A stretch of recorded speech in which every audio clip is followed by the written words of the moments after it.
Salve, salve morceguetes e morcegotes, sejam bem-vindos a mais um episódio aqui na Caverna do Morcego com o seu podcaster da Praxis, Marcos Morcego.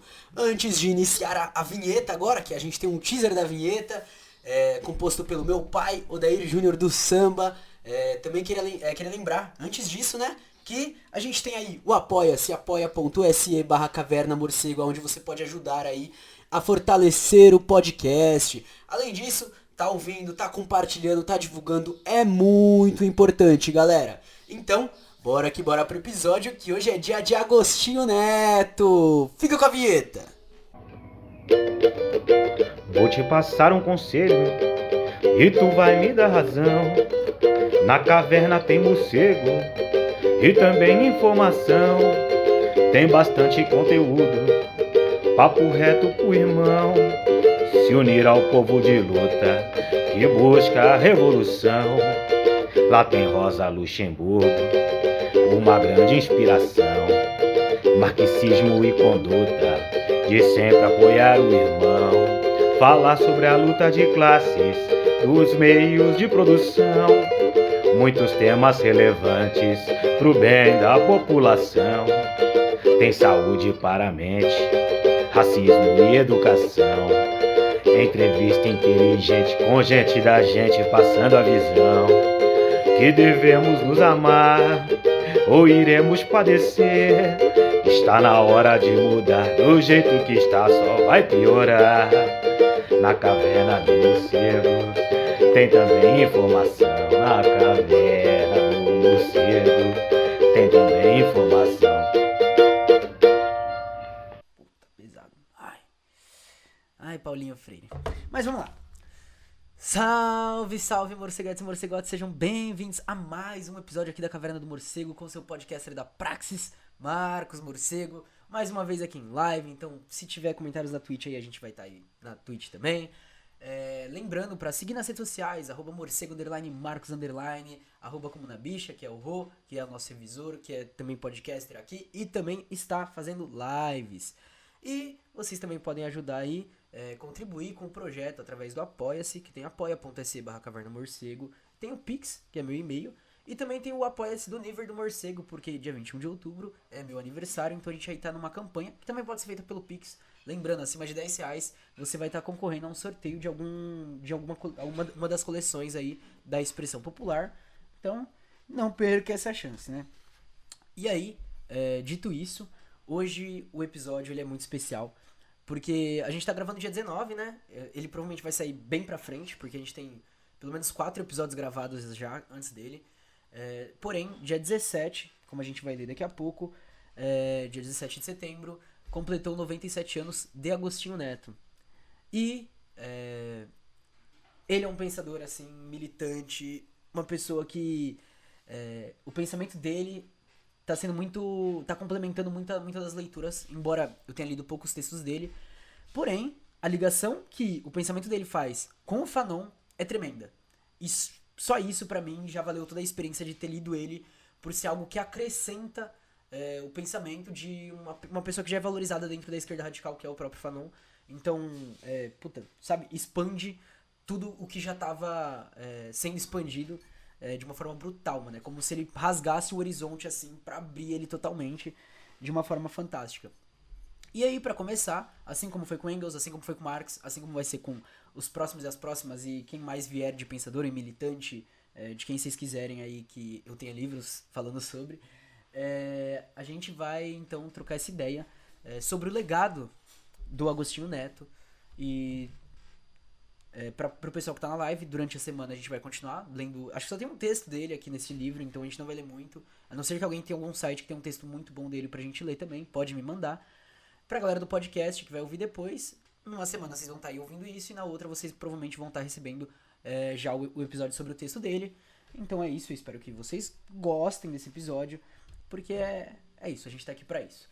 Então, indo para o texto, o legado de Agostinho Neto. Lembrando, o livro que está sendo utilizado é o livro Teoria da Organização Política, da Expressão Popular, organizado pelo Ademar Bogo. Puta, um escritor muito brabo. E esse daqui é o volume 2, né? O Marx, Engels, Lenin, Mao e Rosa estão no volume 1.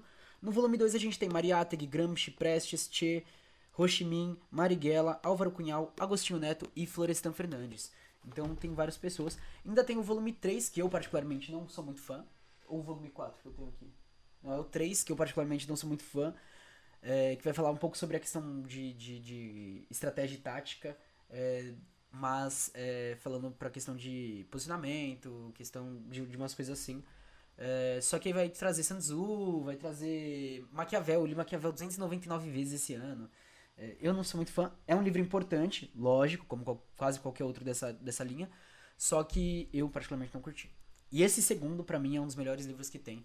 Eu ainda tô esperando uma seleção da Adhemar Bogo com as mulheres militantes, porque porque são 4 volumes, se eu não me engano, só tem a Rosa.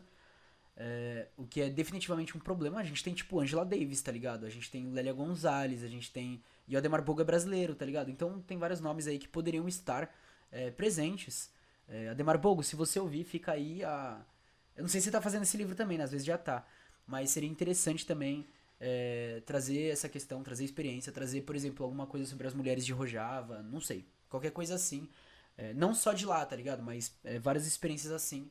E várias pessoas aí, várias militantes, pra gente também tá trocando ideia aqui no podcast. Se precisar de ajuda, chama nós. Fala pra expressão, vou chamar um amigo aqui e chama eu. É isso. Se o Eras ouvir isso também, Eras, se você quiser fazer o contato, fica na paz. Agora sim a gente pode ir. Mano, sim, tipo, porque assim, principalmente pros episódios, eu acho da hora o pessoal do podcast ouvir isso daqui também. Salve, salve, Cor Tercerto, seja bem-vindo, camarada. Bom dia, tela do locador, bom dia. Uma coisa que seria interessante, porque eu não consigo falar sobre algo que ou eu não tenha trocado ideia, ou que eu não tenha lido, ou que eu não tenha, né, tipo, presenciado. E esse livro que vai falar sobre o legado das pessoas e pá, não sei o que é o da teoria da organização política, ele é muito interessante pra isso. Porque, tipo assim, ok, a gente não vai explorar toda a vida da pessoa, tudo que ela passou e tal, não sei o que. Porém, ela dá uma abertura pra gente começar a pensar essa pessoa e trazer esse pensamento pra Twitch, pro podcast e tal. Dessa forma, acompanhando o referencial teórico e tal, é um bagulho sensacional. Então, é uma coisa que me ajudou muito a elucidar alguns pensamentos. Esses 2 primeiros volumes eu devorei. Tipo, o segundo volume tem 414 páginas. Eu li em menos de 3 dias, porque eu não consegui desgrudar do livro. Justamente porque ele traz essa questão de você presenciar o que... Presenciar não, porque você não vai estar presenciando, né? Figurativamente falando. De você presenciar a vida daquela pessoa, de você entender o que ela passou, tá ligado? Vai falar, por exemplo, do Gramsci, sobre os problemas do Gramsci, vai falar sobre os problemas da Rosa, e vai acompanhar da vida até a morte desses pensadores. Tipo, mano, sensacional. Mas, eu acho que a gente pode ir agora, né, entrar no texto, e aqui vocês vão ver, principalmente pelo Agostinho Neto, que é esse livro, essa parte dos legados desse livro, pra mim é melhor do que do primeiro, né? Embora a parte sobre a Rosa eu ame, mas eu sou luxemburguista, então não vale. Mas vocês vão ver. Antônio Agostinho Neto nasceu em 17 de setembro de 1922. Ano que vem é centenário de Agostinho Neto, parça. Na aldeia de Cachicane, a 60 quilômetros de Luanda, Angola. O pai, Agostinho Pedro, era pastor e professor da igreja protestante. A mãe, Maria de Silva Neto, também era professora. Estudou ensino médio em Luanda, enquanto trabalhou no Serviço Público de Saúde. Aí você já vê, né, mano? O bagulho é muito louco, velho. Salve, salve, SUS! Embora lá não fosse SUS, mas é isso. Minha mãe é de Luanda. Caralho, que da hora, parça. Nossa, que visão, mano. Eu acho isso daí muito da hora, porque a galera que tá me seguindo, assim, sabe, tipo... Além de ser de vários lugares do próprio Brasil, tem de vários lugares, assim, de fora também. Nossa, da hora. Os longos séculos da colonização portuguesa, desde 1482, impediram que se estruturasse qualquer instituição de ensino superior no país.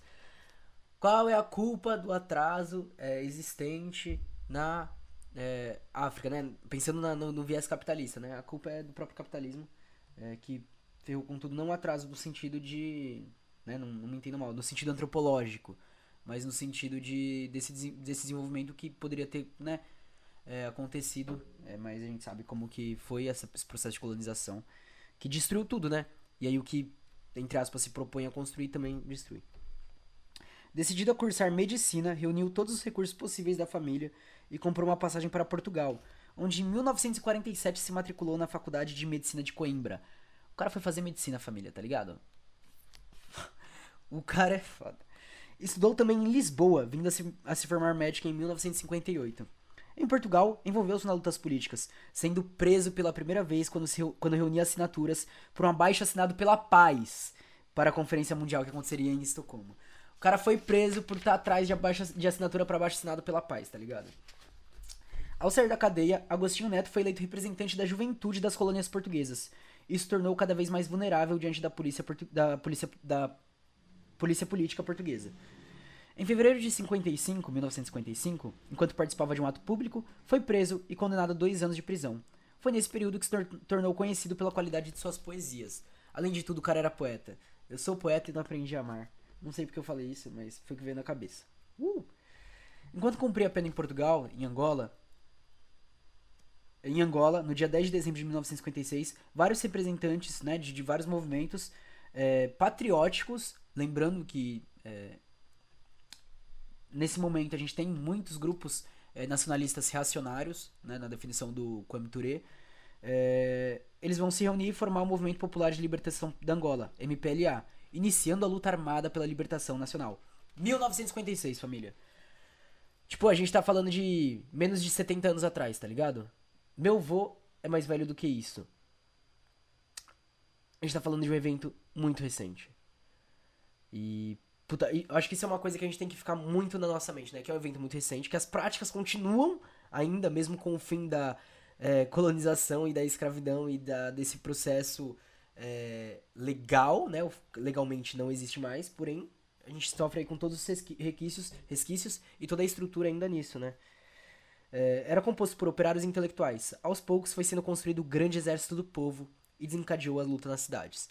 Lembrando aqui, é um texto excepcional, o livro do Frantz Fanon, Textos Políticos por uma Revolução Africana. Eu passei um pouco sobre ele lá no Twitter, é sensacional.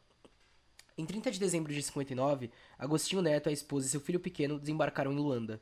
Logo em seguida, entrou para a direção do MPLA, ao mesmo tempo em que passou a exercer medicina no atendimento à população pobre.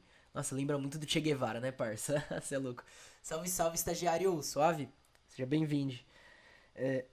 A repressão era intensa. Muitos representantes do MPLA estavam presos ou exilados. 6 meses depois de sua chegada, foi preso no próprio consultório, acusado de conspiração contra o governo.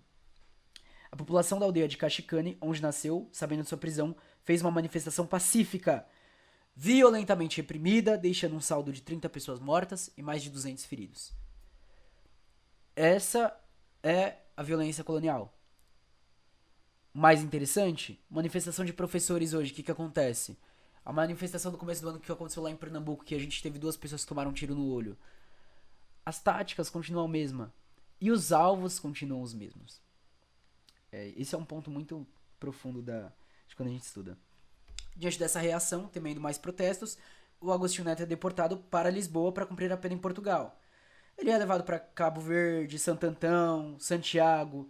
Em todos os lugares, ele tenta exercer a medicina. Em 4 de fevereiro de 1961, o MPLA organizou um assalto em todas as prisões de Luanda no intuito de resgatar os presos políticos. Cara, isso deve ter sido sensacional. A operação não foi de todo vitoriosa, mas serviu como sinal para a população de que era possível enfrentar os colonialistas portugueses. Não sei se vocês ouviram o episódio sobre a revolta da Chibata com o Diego, o professor Diego, porque ali ele falou um bagulho interessante. A gente falando sobre a revolta, ele falou: ok, a revolta aconteceu ali um momento de vitória, mas depois perdeu desastrosamente. Só que ali a gente tem um exemplo de que a gente pode fazer coisa pra caramba, de que o povo brasileiro não é um povo que tá o tempo todo só vendo o que tá acontecendo, e de que a gente tem força de luta. Tá ligado? E é isso, tá ligado? Tipo, de você olhar pra esses momentos, olhar e falar: é possível enfrentar essa merda. Se a gente se juntar aqui e construir, vai! As forças de repressão devolveram um ataque bombardeando as aldeias. As estatísticas apontam 30 mil mortos. Ao divulgar fotografias do massacre em Cabo Verde, Agostinho Neto foi novamente deportado para Portugal. Mas a pressão mundial fez com que ele fosse colocado em liberdade em 1962, mas restrito a Portugal. É lógico que ele foge para Angola, onde ele chega em julho de 62, e no final do ano é eleito presidente do MPLA durante a Conferência Nacional. Mas ele teve que enfrentar pesadas disputas com outros grupos rivais que também queriam a independência da Angola. Dentre eles, a UNITA, União Nacional para a Independência Total da Angola, que recebia ajuda de quem? Não, me fala o país aí que ajudava esse grupo aí da UNITA. Eu já vou falar, né? Estados Unidos, França e África do Sul. Enquanto isso, o MPLA teve o apoio de quem? Teve apoio soviético e cubano, até maio de 91. Só que a UNITA, ela continua recebendo apoio até 93. É tipo assim, a gente sabe que o processo é assim, né? Era um processo de disputa, porém, por exemplo, quando o Fidel, quando o Che falam de ir para as lutas da libertação dos povos africanos, eles estão falando num ato de solidariedade e de emancipação. Os Estados Unidos estão numa questão de ganhar território, ganhar disputa e manter controle. Esse é um ponto crucial de diferença. E provavelmente o ponto mais crucial, né? Quando o Nelson Mandela olha e fala, ó, a galera que veio ajudar a gente aqui era a galera da esquerda radical, eram os marxistas. E de fato, isso é uma coisa que acontece. Existem problemas ainda assim, muitos problemas existem. Porém, é aquela coisa, né? A esquerda radical, a gente quer a emancipação dos povos, a gente quer que todo mundo tenha acesso à alfabetização e tal, não sei o que. A gente quer que o SUS consiga atender todo mundo, pá, não sei o que. Aí a direita, eu acho que todo mundo tem que ser preso e preto tem que morrer mesmo. Aí o centro, que escolha difícil. É isso. Tipo, não é perfeito, ainda tem muitos problemas, porém é um passo de avanço pra emancipação tremendo. E isso é inegável. Como presidente do MPLA, o Agostinho Neto iniciou uma intensa luta pela libertação de Angola, dentro e fora do país. A Revolução dos Cravos, em 25 de abril de 74, liderada por Álvaro Cunhal, que inclusive a gente pode tratar mais pra frente, a gente tem ele aqui, e o Partido Comunista Português, centenário do PCP, salve pros camaradas de Portugal, não sei se algum vai ouvir, se alguém já ouviu, salve, tamo junto na luta. Foi saudado em Angola com um grande ato público coordenado por Agostinho Neto, a população aderiu e passou a lutar intensamente pela independência. Os dirigentes da Revolução dos Cravos mudaram imediatamente as forças políticas e o comando militar das colônias, o que possibilitou um afrouxamento na repressão. Em menos de um ano, as lutas e mobilizações, Em 11 de novembro de 1975, após 14 anos de luta armada, família, contra o colonialismo. 14 anos lutando. Luta armada contra essa merda. Quem lê os textos políticos de Fanon vai entender um pouquinho melhor. Em praça pública, Agostinho Neto proclamou a independência da Angola. Enorme, parça! O cara declarou a independência da Angola. Instituindo a República Popular de Angola, da qual foi aclamado presidente, repetindo sua própria palavra de ordem. O mais importante é resolver os problemas do povo. Aliado da antiga União Soviética e de Cuba, pôde iniciar a construção do socialismo. Angola era colônia portuguesa desde 1482, marcada pelo tráfico de escravos. Até a metade do século XIX, cerca de 3 milhões de pessoas foram vendidas, a maioria para o Brasil.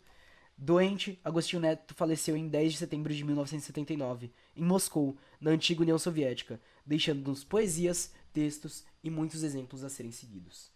E assim a gente acaba a primeira parte, né? A parte que fala da vida dele, de um modo geral. Ainda tem agora a gente falar sobre um pouco sobre as ideias e contribuições teóricas dele, porque aqui a gente começa a introduzir já no pensamento dele, e aí na próxima live a gente entra no texto dele. Vamos lá, vamos ver o que ele trouxe de inovação pra gente, né? Agostinho Neto destacou-se como militante revolucionário, ilustrando suas discussões com belas poesias. Puta, isso é muito... É fofo, né? Tipo, quando a gente fala, né, que tipo, a revolução ela também é paixão. Assim, eu nunca peguei uma poesia do Agostinho Neto pra ver, né? Mas tenho certeza que vai ser maravilhoso. De sua elaboração teórica, pouco conhecemos, porque ele tem muito mais discurso do que produção escrita, né? E aí destacamos aqui um deles, proferido no período de luta pela libertação da Angola. Quem é o inimigo e qual o nosso objetivo? Em que procurou revelar a sua preocupação com o continente africano, onde a luta já durava 5 séculos. Mesma coisa que aqui, né? Essa luta histórica não poderia, ao seu ver, ser desligada da atualidade, nem se isolar do mundo, pois as ações se interligavam em todos os continentes, na área econômica, política e cultural. O problema maior que o preocupava era como sair em toda a África das relações injustas com os países dominadores sem cair no mesmo sistema de dominação interna. Não combateremos capitalismo com capitalismo negro, combateremos com socialismo. A gente tem que mudar efetivamente os meios de produção. Buscou então identificar os inimigos, que em princípio era Portugal, por manter o regime de colonização, mas também havia outros países que, através do neocolonialismo, levavam à submissão interna, pela divisão de grupos étnicos ou linguísticos, e o racismo que fortalecia ainda mais o imperialismo. Lembrando que, cronologicamente, embora, né, não seja alguma coisa exata, realmente, nessa época de luta de libertação, entre os anos 50 e os anos 70, a gente tem as pautas do identitarismo liberal começando a ganhar voz para a separação dos grupos e o discurso radical começa a se afrouxar, né? Claro que ele vai se afrouxar já para os anos 70, mas ele vai começar a se afrouxar no sentido de colocarem a questão de, não, a gente faz umas reformas, a gente luta aqui por salários e tal, e não sei o que. É muito interessante olhar para isso. A dominação se dava em diferentes níveis e de diferentes maneiras. Por isso, ficava difícil perceber quem era o inimigo principal. Os colonialistas usavam desde o trabalho forçado, a discriminação racial, a segregação econômica, até a impossibilidade de ascensão social. Essas diferentes maneiras e níveis de agir do imperialismo haviam criado na África diferentes visões sobre o caminho da libertação. Era preciso ver com clareza quem é o inimigo, o que é o inimigo e qual o nosso objetivo. Ele vai fazer menção ao problema angolano como fruto de sua experiência analítica, identificando que Portugal dominava Angola desde 1482, mas não fazia sozinho, dependia do capital e da tecnologia de outros países. Por isso, não era o inimigo principal, mas o inimigo direto. A estratégia de luta não poderia se basear na vingança social, que visava transformar o senhor de hoje e o escravo de amanhã. Nossa, essa crítica é foda. Inclusive a citação dele, tá? Mas através da luta nacional para destruir o sistema de dominação mundial. Cara, mano, eu não sei se vocês sabem como faz clipe aí na Twitch, mas faz um clipezinho assim dessa parte que eu vou falar agora. Eu sei que vai demorar um pouco, então eu vou... vamos lá. A libertação nacional tem de ser uma etapa para a realização de uma forma mais vasta de libertação, que é a libertação do homem. A luta pela libertação nacional era uma luta pela cultura ligada à política. Esse seria o caminho para a emancipação do ser humano. Cara, preciso demais, mano, preciso demais. A luta, portanto, não poderia ser racial, mas política e anti-imperialista. A massa mais explorada, a negra, deveria ter o controle sobre o poder político, porque era quem poderia ir mais longe no estabelecimento dos direitos para todos. Assim como quando a gente olha para a questão da mulher negra hoje, por isso que... Aqui ele tá dizendo já tudo, né? Busca, de forma simples e resumida, responder a pergunta. A segunda pergunta, quais são nossos objetivos? A luta do povo pelo poder político, pela independência econômica, pelo reestabelecimento da vida cultural, pela desalienação, pelas relações com todos os povos numa base de igualdade e fraternidade. Dessa maneira, situou a estratégia da luta revolucionária na África a ser organizada a partir da situação continental e dirigida pelos movimentos de libertação nacional, que faziam o papel dos partidos políticos. Ponto importantíssimo, família. Importantíssimo. Pra galera que acha que é só estar em partido que é revolucionário, que é só o partido que pode fazer luta de libertação. Vou repetir. Situou a estratégia da luta revolucionária na África a ser organizada a partir da situação continental. Primeiro ponto, a gente tá falando de um continente. Você tá falando de uma luta continental. A gente pode falar, é panafricanista e tal, não sei o quê. Vamos lembrar do Fanon. Assim como é panafricanista, é marxista. Porque o nacionalismo não é um nacionalismo reacionário, é um nacionalismo revolucionário. O Kwame Ture vai fazer essa diferenciação. E dirigida pelos movimentos de libertação nacional que faziam o papel dos partidos políticos. Não necessariamente um partido. Não necessariamente alguns partidos. São movimentos. E dentro das revoluções que acontecem nos vários lugares, por exemplo, o Fanon vai falar de alguma delas, o Agostinho Neto vai falar de outras, acredito que deve ter uma caralhada de escritores que vão falar, a gente vê a multiplicidade de organizações que estavam nessas lutas. Essas lutas deveriam ser de natureza política, mas não poderiam deixar de atacar as frentes da economia, em que o imperialismo se sustentava através da exploração e dos roubos e do roubo das riquezas. É isso a introdução sobre ele. O nome do texto é Quem é o Inimigo e Qual o Objetivo? Do Antônio Agostinho Neto, que a gente vai ler provavelmente amanhã, acredito eu, talvez. Mas é basicamente isso, mano. Esse é um pensador ferrado aí que a gente tem. Alguém que poderia ser mais valorizado pelo que passou, tá ligado? Porra, 4, 5 prisões, deportado 299 bilhões de vezes, e o cara ainda declara a República Popular da Angola, mano. Tá ligado? Porra! Não é pouca coisa, vamos lá. O cara organiza o MPLA e junta com outras frentes, com diversas frentes, tá ligado? Pra fazer a Revolução Continental, mano. tá ligado? Não só ele, o Fanon também, tá ligado? Os textos políticos, quando o Fanon vai contando das tretas de aeroporto e dos transportes e de tudo que eles veem, mano, você vai arrepiando, você vai olhando, vai falando, família, cadê esse espírito na gente, tá ligado? Cadê essa força, mano? Vamos, sabe? Eu sei que as condições materiais pra isso tão foda, mas tem coisa que a gente tem que dar os passos, tá ligado? E se olha e você fala, mano, a galera produzindo teoricamente, dando discurso e indo e pai, e não parava de avançar, não parava de avançar. Sendo preso, sendo exilado, e continuava, fugia, dava... Ah, isso é pesado demais, mano. Pesado demais. E não num sentido triste, tá ligado? De olhar e falar, nossa, a gente não faz isso, mas no sentido de... A gente ainda não faz isso, mas a gente vai chegar lá.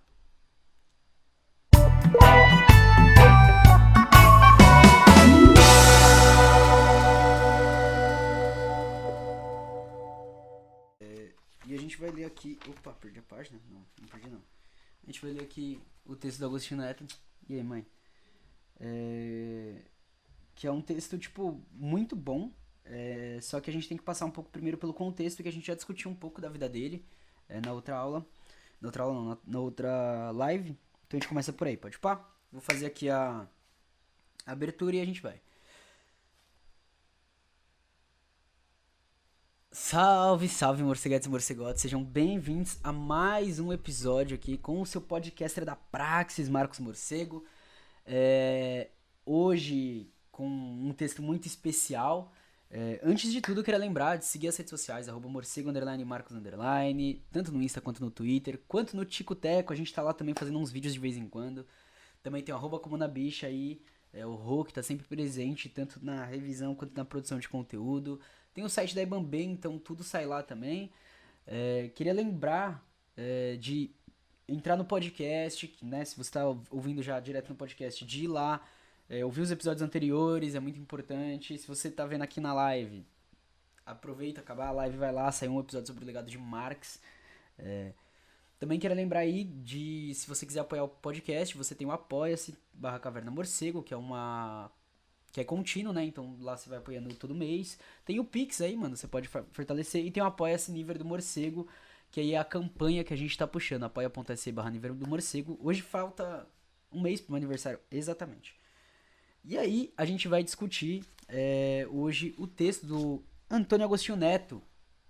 Lembrando que ele estava participando da luta pela libertação do continente africano, com o movimento de luta popular da Angola, mas ele vai participar de diversas reuniões com várias outras frentes, vários outros movimentos, né?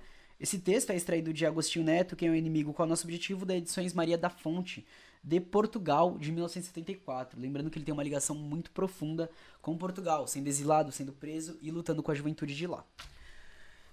Ele vai começar justamente com alguns aspectos da luta de libertação nacional. Senhor Presidente, senhoras e senhores, camaradas, é com o maior prazer que tomo a palavra diante do sempre interessante auditório desta universidade, cujas preocupações por parte de estudantes e professores revelam o desejo de um conhecimento profundo do nosso continente e dos diferentes fatores que afetam seu desenvolvimento. Essa é uma preocupação digna dos futuros dirigentes do país e daqueles que o formam, fato que transforma um grande prazer deste encontro em honra especial. Mano, lembrando, o Agostinho Neto, ele não tem tanta literatura, tá ligado? Ele tem muito mais discursos que são proferidos do que literatura em si. Que me seja permitido expor brevemente o fruto de uma experiência pessoal e das reflexões sobre a luta de libertação nacional do nosso continente. Salve, salve, Celso _ reciclagem, seja bem-vindo, camarada, e muito obrigado aí por seguir.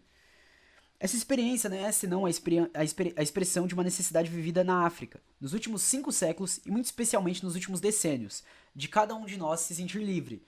Lembrando que, nessa época, a África, ainda, muitos países da África ainda estavam sob um regime escravista, tá? É também a expressão mais vasta do desejo comum do homem sobre a terra, de se considerar livre, capaz de se desligar das amarras de uma sociedade em que estiola e morre como ser humano. A luta de libertação nacional na África, na minha opinião, não pode ser desligada do contexto atual que se desenvolve, nem pode se isolar no mundo. Uma guerra de trabalhadores na Inglaterra a imposição do fascismo ao povo chileno ou uma explosão atômica do Pacífico. São fenômenos da mesma vida que estamos a viver, através da qual procuramos as vias para uma existência feliz para o homem sobre a Terra. Salve, salve, Heitor SSA, seja bem-vindo, compa. O fato universal é, portanto, particularizado na África através de formulações concorrentes no plano político, econômico e cultural. Ou seja, é interessante como ele já traz a vinculação da questão do caráter do capitalismo, né? Lembrando que ele vai colocar a luta anticapitalista como principal foco, mas ele também vai colocar a própria questão particular do continente africano. Os laços históricos que ligam os nossos povos aos outros povos do mundo vão se estreitar cada vez mais, pois que não pode haver outra tendência sobre a Terra. O isolamento é impossível e é contrário à ideia de progresso técnico, cultural e político. Ou seja, a gente já sabe que ele está falando de uma unificação da luta africana. Só que os laços históricos que ligam os nossos povos aos outros povos do mundo vão se estreitar cada vez mais. Ou seja, ele está indo além da questão só do laço, e em certa medida panafricanista, porque ele vai trazer um pouco disso dentro do pensamento, mas da luta de libertação universal, né? Como quando a M. Cesare vai fazer o poema dele, ele coloca que enquanto um ser humano está sofrendo, está sendo infligida dor sobre ele, é a mesma coisa que se infligisse a si próprio, e pá, não sei o que. O problema que se nos põe neste momento, a nós africanos, é como transformar as relações injustas, geralmente de subordinação política e econômica, com os outros países e povos do mundo, sem que essa transformação se faça à custa do progresso social, que necessariamente deve estar integrado na ação para alcançar a liberdade, e sem o qual o comportamento do homem será o de que sai de uma forma de discriminação para cair numa forma tão negativa como a primeira, uma simples inversão de fatores interconvenientes. E dentro desta mesma sociedade africana, o movimento de libertação nacional procura também que as forças socioeconômicas internas, isto é, aquelas que se desenvolvem no interior de cada país, se reestruturem no sentido do progresso. É muito aquela coisa que a gente tem numa discussão interna de país, de tipo assim, a cidade ela não pode colocar o campo como refém da sua própria construção e colocar num sentido de desenvolvimento que vai manter a questão de exploração dos recursos naturais da forma que for necessária para a sustentação da humanidade. Sem adaptação, sem pensar em questão do meio ambiente em si, por exemplo. Isso já era colocado, é que ainda está no nível social, né? E aí tem que fazer essa distinção. Mas justamente na questão de que não é como se a sociedade fosse viver de uma forma uníssona, né? Tipo, não, mesmo assim dentro do socialismo a gente vai ter um ideal de humanidade. Não. Ele precisa que a gente seja humanamente diferentes, né? Que a gente seja, a nível de estruturação, tendo essa separação. Na África, estamos fazendo todos os esforços para acabar para sempre com o paleocolonialismo, hoje apenas existente nos territórios dominados por Portugal, como geralmente se acredita, mas que de fato são dominados por uma vasta associação imperialista, protegendo de maneira injusta interesses egoístas de homens, organizações econômicas ou de grupos de países. Os chamados regimes racistas de minoria branca não são, senão, uma consequência e uma forma especial de paleocolonialismo, em que os laços com as metrópoles se tornaram frouxos e mais apagados, em favor de uma ditadura minoritária branca. Essa forma de colonização, visível, clara, aberta, não impede que uma outra exista no nosso continente. Outra forma de dominação, mais sutil, conhecida pelo nome de neocolonialismo, em que o explorador já não se identifica com o nome de colonizador, mas que atua da mesma maneira em vários níveis. Ele ainda traz a percepção dos vários níveis de dominação, exploração e opressão que acontecem dentro desse regime colonialista. O paleocolonialismo, o neocolonialismo, que são definições. O paleocolonialismo, eu não sei de outro autor que usa, se alguém souber pode indicar aí. No entanto, as formas de submissão interna, causadas pela divisão de grupos étnicos ou linguísticos, pelo desenvolvimento das classes privilegiadas e dotadas de um dinamismo próprio, não deixam de ser também formas de opressão ligadas às formas visíveis e conhecidas como colonialismo, antigo ou novo, ou racismo. Eles aliam-se facilmente ao imperialismo e facilitam sua penetração e influência. Ele ainda traz esse nível de dimensão explicado, né? Porque a gente tem a dominação direta, a exploração, a dominação econômica, o fator racial e ainda a atomização dos movimentos que lutam contra isso dentro da própria sociedade. Que vão atuar nos níveis, por exemplo, da sociedade civil, né? Quando a gente pensa na atuação das escolas, das igrejas, de quaisquer instâncias nesse caráter. Esses fenômenos são universais, eles encontram-se ou encontraram-se em todas as sociedades do mundo, mas na atualidade são agudos bem concretos na África. E é aqui que eles mais preocupam a nós africanos, e também aos povos com os quais temos relações, ou de submissão, ou de cooperação. A dominação e a opressão, coloniais ou racistas, exercem-se de maneiras diferentes em diferentes níveis. Elas não atuam de um modo uniforme sobre o nosso continente, não utilizam sempre os mesmos agentes, não provêm sempre do mesmo extrato social ou sob a mesma forma de organização política ou econômica. Por isso, cada um, colonizador ou colonizado, sente de maneira diferente esse fenômeno hoje anacrônico, e que se deseja ver substituído por outro tipo de relações. E quanto a esses novos tipos de relações, nós, os africanos, ainda não estamos nem muito claros nem de acordo. Então vai trazer essa questão dos conflitos que acontecem lá dentro também, né? Porque engana-se quem acha que... Primeiro, quem engana-se quem acha que a África é um país. Segundo, quem acha que todo mundo tem o mesmo viés, a mesma cultura, a mesma visão. E ele tá trazendo justamente isso, a questão desse pluralismo existente nessa luta anti-imperialista. Até no próprio modo de dominação, né? Que é uma coisa que acontece aqui no Brasil. Pensando em América Latina, eu acho que fica mais fácil. Mas, por exemplo, existe uma diferenciação entre o modo de exploração que aconteceu nos Estados Unidos e no Brasil, entre o modo de escravidão, e aí entre esses dois existe uma semelhança, e América Latina e Espanhola a gente tem outra coisa. A Haiti a gente tem, por exemplo, as plantations, que em parte, a Espanha também puxa isso. E isso vai definir certas relações e como vai se desenvolver as relações sociais de produção, né? Se para uns colonialismo significou e significa trabalho forçado, para outros é discriminação racial. Para outros ainda é segregação econômica e impossibilidade de ascensão política. Mas o roubo das terras africanas pelos colonizadores, a escravidão do trabalhador, o castigo corporal ou a intensa exploração de bens que nos pertencem são formas do mesmo colonialismo. A capacidade de cada um se aplicar com maior ou menor inteligência e clareza na dinâmica pela solução do problema colonial depende da larga compreensão de todos esses fatores. E, como anteriormente disse, a ação contra o colonialismo está estreitamente ligada, insere-se numa outra, de caráter aparentemente interno, mas na realidade tão universal como a primeira, que é a necessidade das transformações sociais, de maneira que o homem seja realmente livre em cada país ou em cada continente do mundo. Lembrando que a luta pode começar a um nível nacional para se estender para o nível internacional, e tá tudo bem. A maneira como se encara esse aspecto do problema é também muito importante para a tomada de posição e para a orientação a seguir no processo de libertação. Estão, portanto, interligados esses dois problemas cruciais do nosso continente e da nossa época, com as relações com os povos estrangeiros, de um lado, e com as relações de forças no interior de cada país. Depende de como vemos o mundo, como antevemos o futuro do nosso país, como sentimos na nossa pele a ação das forças externas. A atitude mais ou menos correta, mais ou menos intensa com que entramos emocionalmente na ação libertadora. A luta da libertação nacional, na nossa época, é, pois, influenciada não só pelos fatores históricos que determinam o colonialismo, o neocolonialismo ou os regimes racistas, mas também pelas suas perspectivas, pelos seus objetivos e pela maneira de cada um conceber o mundo e a vida. A reação contra a dominação estrangeira, seja ela individual, coletiva ou organizada, não pode deixar de ser influenciada pelos dois fatores apontados que dizem respeito à história do passado e à história do futuro. Por isso, a importância dos movimentos de libertação nacional é muito maior do que geralmente se admite, porque pela sua atividade eles se transformam em aceleradores da história, do desenvolvimento da sociedade, onde atuam e fora dela dinamizam processos sociais, para ultrapassar o estágio atual, mesmo em países politicamente independentes.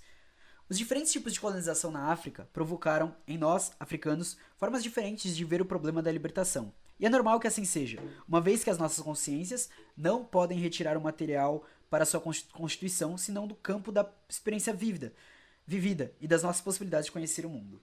Por vezes, nas concepções e, portanto, na aplicação prática dos programas de combate, diferimos, e nem sempre a orientação tomada na ação libertadora preenche ambas as necessidades, de se concentrar na transformação de relações entre os povos e na transformação intrínseca da vida da nação. Daqui a necessidade de ver o problema com clareza e de responder claramente às questões especiais. E aqui ele se aprofunda dentro do tema central do texto. Ou seja, ele faz uma baita abertura para dar um panorama geral da questão das dificuldades, mas da questão da luta, da questão da internacionalização e da nacionalização, de todas essas dinâmicas, pra, situar a gente onde a gente tá. Então ele faz a pergunta: quem é o inimigo? O que é o inimigo? E qual o nosso objetivo? A resposta a essas perguntas, como é óbvio, não depende apenas do desejo de ser livre. Dependem também do conhecimento e de uma concepção do mundo e da vida. Dependem da experiência vivida. O que significa que elas não se podem desligar das ideias poéticas adquiridas, das concepções ideológicas, fruto geralmente da origem de cada um de nós. Sem querer entrar na análise do problema angolano nos seus aspectos particulares, eu quereria, no entanto, basear-me na minha experiência para poder esclarecer as reflexões que acabo de fazer e que farei mais adiante. Então, ele não quer entrar na questão particular da Angola, porque ele está falando da libertação do continente, tá? Angola é um vasto país, hoje muito pouco densamente povoado, colonizado desde 1482 pelos portugueses. Ele tá falando isso em 1970 e lá vai cacetada. 1960 e lá vai cacetada. Essa é a ideia geralmente aceita. Contudo, no que respeita à colonização, Portugal não conseguiu dominar todo o nosso território desde os primeiros contatos. Foram precisos séculos para conseguir impor todo o seu domínio político e econômico a todo o nosso povo. Também não é verdade que Angola seja dominada apenas por Portugal. Sobre esse ponto, o mundo está suficientemente esclarecido para saber que em Angola estão em jogo os interesses políticos e econômicos de várias potências mundiais. A administração portuguesa não impediu a presença dos seus associados, uma presença que se mantém há séculos. Vamos lá. Grã-Bretanha, que possui em Angola o maior volume dos capitais investidos, ou os Estados Unidos da América, que com crescentes interesses na economia e ansiando dominar a posição estratégica do nosso país, assim como outros países da Europa, da América e da Ásia, concorrem para a dominação do nosso povo e a exploração dos bens que nos pertencem. Pensar hoje que Angola, Moçambique, Guiné e outras colônias são dominados pelo pequeno e atrasado Portugal é tão errado quanto pensar que a sociedade francesa se encontra na época feudal. Da hora. Não, assim, tipo, é isso. Não é o pequeno e atrasado Portugal o principal elemento para a colonização. Sem os capitais dos outros países, sem os crescentes investimentos, sem a cooperação técnica, sem as cumplicidades a vários níveis, a transformação radical já se teria verificado há muitos anos. Portanto, se nos pode dizer que Portugal é o gerente de uma série de acordos políticos e econômicos, compreenderemos que ele não é o inimigo principal, mas apenas o inimigo direto. Repara que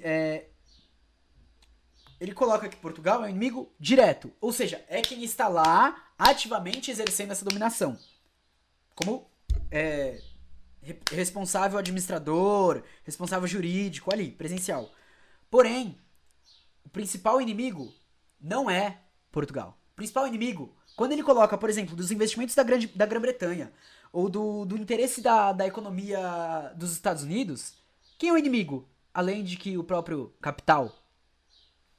Se olharmos para o próprio Portugal, para o seu panorama interior, encontramos uma sociedade que ainda se debate para ultrapassar uma obsoleta forma de governo oligárquico, incapaz de abandonar o uso da violência contra o seu povo, para o proveito de umas quantas famílias, como a classe camponesa debatendo-se na miséria mais triste da Europa e onde cada cidadão se sente prisioneiro do próprio país. É verdade o que dizem os próprios portugueses, que o seu país constitui hoje uma das maiores vergonhas da Europa do mundo. E aqui também é outra coisa interessante, porque ele participou da Revolução dos Cravos, e posteriormente vem o contra-ataque da ditadura portuguesa, né? Muito da hora isso, porque realmente é da experiência dele. E aqui ele entra em outra pergunta essencial, né? Poderemos neste momento repor essa pergunta: quem é o inimigo? Qual o seu caráter?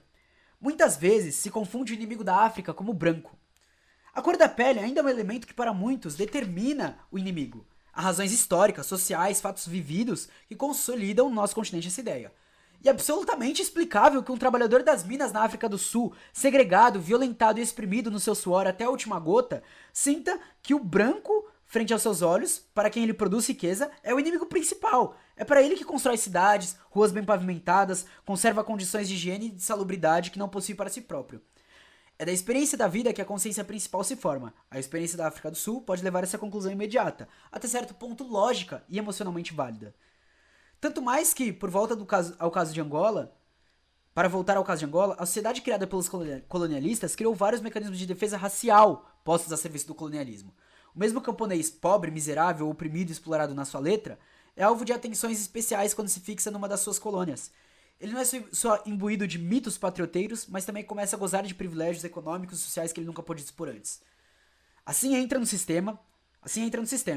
O colonialismo começa a servir-lhe o apetite e passa a ser o cão de guarda dos interesses da oligarquia fascista.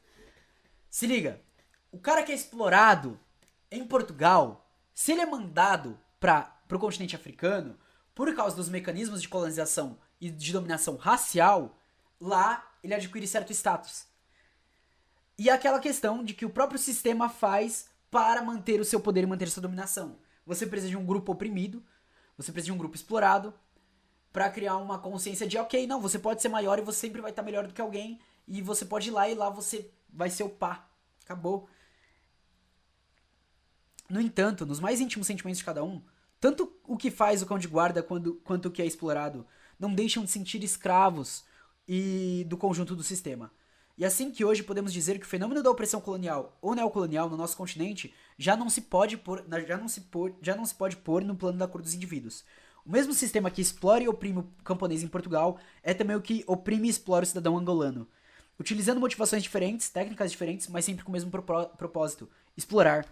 E entre o homem português e o homem angolano, ou moçambicano, ou guineense, é possível estabelecer o estabelecimento de relações justas. Isto é, de relações que impeçam a exploração de homem por outro homem. O fator racial não jogará senão um papel secundário, e só durante mais algum tempo, caso terminem as relações de senhor para escravo. A compreensão ideológica desse problema também facilita sua resolução, ao serem definidos os objetivos da luta de libertação. Em condições especiais, encontram-se já casos em que o problema racial é ultrapassado. É o que se passa na guerra. Há portugueses conscientes que desertam, para de uma maneira ou de outra se alistarem nas fileiras nacionalistas.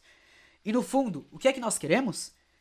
Não penso que a luta de libertação se dirija no sentido da inversão dos sistemas de opressão, de modo que o senhor de hoje seja o escravo de amanhã.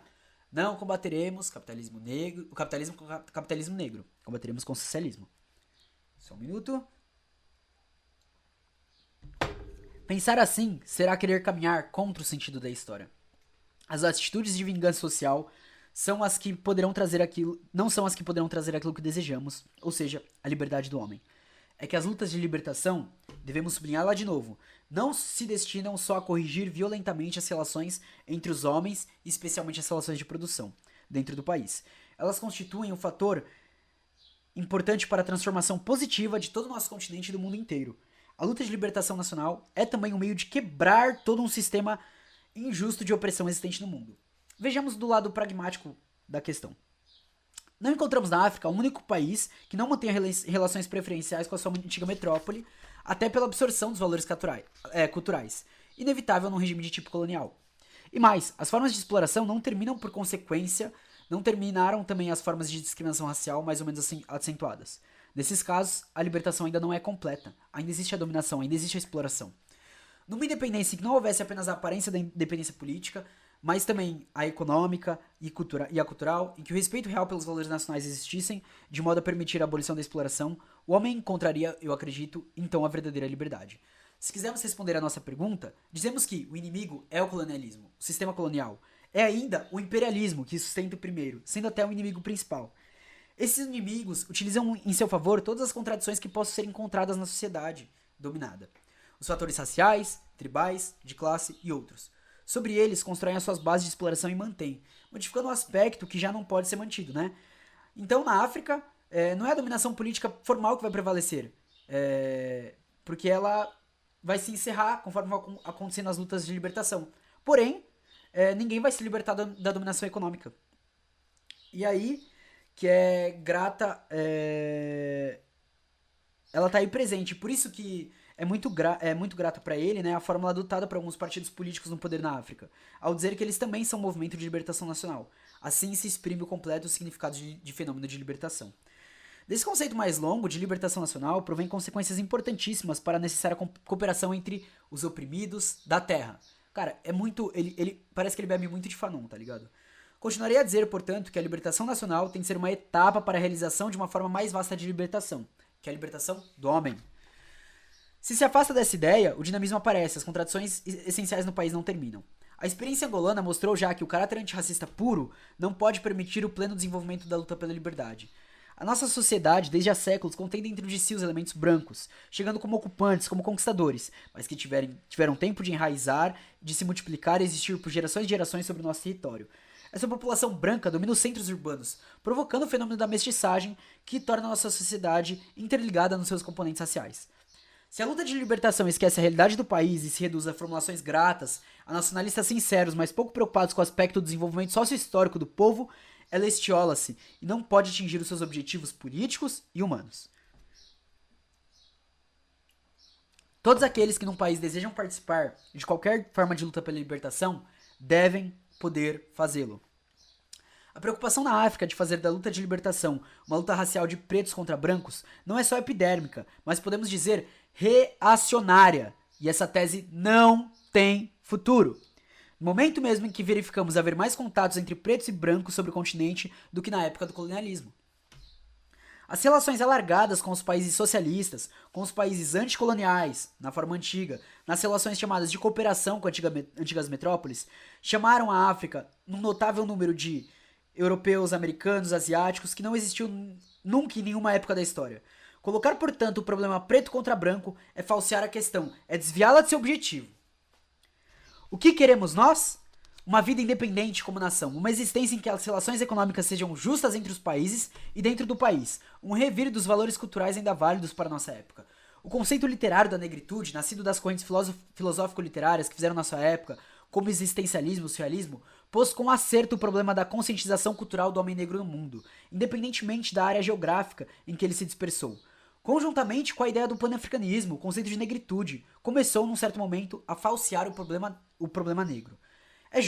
Era justo realçar os valores culturais na sua essência, de que os povos negros transportaram para todos os continentes com predominância para o continente americano. A nossa cultura deve ser defendida, desenvolvida, o que não significa dizer que deva ser mantida com estagnação. No fundo, e com vários pensadores têm afirmado, a luta de libertação nacional é uma luta pela cultura, mas eu creio que os laços culturais não evitam de modo algum a compartimentação política. Esse tem sido um ponto equívoco em muitas manifestações diante da libertação nacional. E agora se liga nessa parte que ele fala aqui, é muito interessante. E não posso deixar de exprimir aqui a minha inteira identidade política com a luta dos povos negros da América, lá onde se encontram, e admirar a vitalidade dos descendentes dos africanos ainda hoje oprimidos e segregados na sociedade americana, especialmente nos Estados Unidos. Digo especialmente nos Estados Unidos, porque não acredito muito na inteira liberdade dos negros na igualdade nacional do Brasil, de que tanto se fala e de que nos pretendem convencer. Chegou nele a questão do pensamento desenvolvido, principalmente preconizado pelo Gilberto Freire, de igualdade racial aqui no Brasil. Mas ele não se convence disso. O Agostinho Neto, ele observa, olha e fala, essa história não me compra. O Agostinho Neto é um pensador crucial, assim, tipo, gente... A ascensão social do negro americano é notável, ao ponto de hoje o negro americano se distinguir na África, não só pelo seu comportamento, mas também pelo seu nível intelectual e técnico. Raras vezes as características físicas do negro americano permitem duvidar sobre sua origem. E assim é que o fenômeno da miscigenação produziu um outro tipo de homem. Aquele tipo que em Angola o homem vulgar chamaria branco ou mestiço, nos Estados Unidos é negro.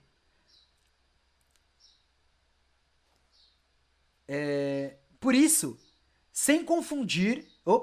não existe, portanto, uma identificação física, e há fortes diferenças culturais, como não poderia deixar de ser.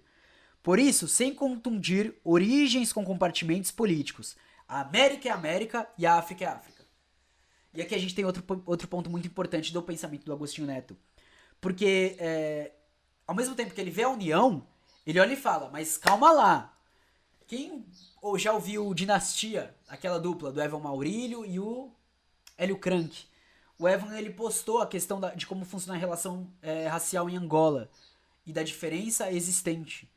E isso é muito importante quando a gente pensa na questão racial do Brasil e quando a gente importa teorias vindas, seja de África, seja dos Estados Unidos, sem fazer a real tradução, e aqui no sentido gramsciano da coisa, no sentido de fazer uma análise materialista, de olhar e falar se cabe pra atualidade, porque senão vira o que ele fala, né? Tipo, a gente não pode confundir. Hoje estamos todos ligados, solidários numa luta de libertação contra opressores que apresentam a mesma cor, mas amanhã certamente haverá personalidades sociais diferentes a conservar. E o processo evolutivo da humanidade, para que as diferenças se extingam, não pode deixar de provocar nos Estados Unidos uma diluição ainda maior das diferentes etnias hoje antagônicas. A América tem sua vida própria, do mesmo modo que Angola e Moçambique têm a sua própria vida. Embora tenhamos de nos identificar como negros, na defesa dos nossos valores, não podemos esconder a preocupação, por vezes, mal fundamentada, para que alguns dos nossos irmãos do outro lado do Oceano Atlântico tenham uma messiânica preocupação de encontrar um Moisés para o regresso à África. Certamente, para muitas, essa teoria está ultrapassada. Mas vou voltar à questão de saber quem é nosso inimigo. Relembro que, na minha compreensão, as reações primárias contra o sistema de opressão derivam da experiência pessoal, de maneira como se sentiu essa opressão. Citei o caso da África do Sul. Não quero ignorar esse momento, a pressão que é feita sobre os movimentos de libertação para conservar uma pretensa pureza negra. Cita-se muitas vezes o caso de América, onde a luta racial é, para os negros, a mais evidente. Não sejam essas frases tomadas como crítica aos nossos bravos irmãos americanos negros.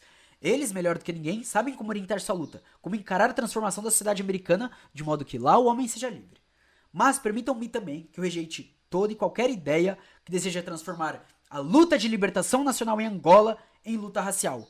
Eu direi que, em Angola, a luta também assume o aspecto racial, pois que a discriminação se faz, a exploração do negro se faz. Mas ela é fundamentalmente uma luta contra o sistema colonial e contra o seu aliado principal, o imperialismo. Rejeito também a ideia de libertação negra no momento em que a unidade da África é um dos princípios de organização da unidade africana, ou A. Aceito universalmente e sabendo que na África existem os povos árabes, existem áreas que não são negras.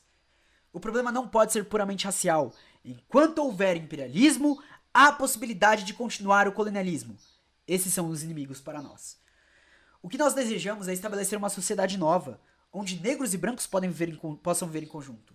Naturalmente, e para não ser mal interpretado, devo acrescentar que o processo democrático deve se exercer de tal modo que a massa popular mais explorada, a negra, tenha o controle do poder político, porque ela é aquela que mais longe pode ir no estabelecimento dos direitos apropriados para todos. Quando Gramsci, na prisão, vai falar sobre a questão da superação do sistema capitalista, ele vai olhar e vai falar: quem vai fazer a luta pela luta contra estatal e não sei o que vão ser os grupos mais subalternizados. Por isso que no Brasil a gente fala de luta negra, indígena e popular. Luta do povo pelo poder político, pela independência econômica, pelo restabelecimento da vida cultural, pela desalienação, pelas relações com todos os povos, numa base de igualdade e de fraternidade. Tais são os objetivos da nossa luta. Esses objetivos são fixados através da definição do inimigo, da definição do nosso povo e do caráter da nossa luta, que é uma luta revolucionária, atingindo não só as bases do sistema colonial, mas também os fundamentos da nossa própria sociedade, como nação e como povo. Mas essa etapa pode se processar uma tal libertação? Vejamos. Estamos num período em que as forças imperialistas se dispõem com dinamismo e com tenacidade no palco africano. Aliado aos colonialistas portugueses e aos regimes racistas da África Austral, o imperialismo está presente no nosso continente. A sua influência sente-se. A sua ação provoca sobressaltos na vida da África. O neocolonialismo é um fato. Em toda a África ainda há que lutar pela independência política em algumas áreas economicamente neutras, cultural na quase totalidade. O imperialismo procura ao máximo manter as fontes de matérias-primas e a mão de obra barata. Esse é o fenômeno em que se debate não só a África, mas todo o chamado terceiro mundo. No mundo dividido em blocos, dos quais era hábito distinguir o bloco socialista do bloco capitalista, surgiu um não alinhamento para poder tentar equilibrar o equilíbrio e a defesa dos menos desenvolvidos. E dentro dessa divisão, são os socialistas que arvoram a bandeira do internacionalismo e, na realidade, dão maior apoio aos movimentos de libertação. Mas hoje, o campo socialista encontra-se dividido, enfraquecido por inconciliáveis concepções ideológicas e as relações de solidariedade que faziam desses países uma fortaleza de ferro impenetrável quebraram-se e estão longe de se reestabelecer. Isso é um cuidado que a gente tem que tomar cuidado quando a gente fala sobre socialismo, né? Porque acontecem problemas e a gente tem que lutar contra eles de uma forma ferrenha.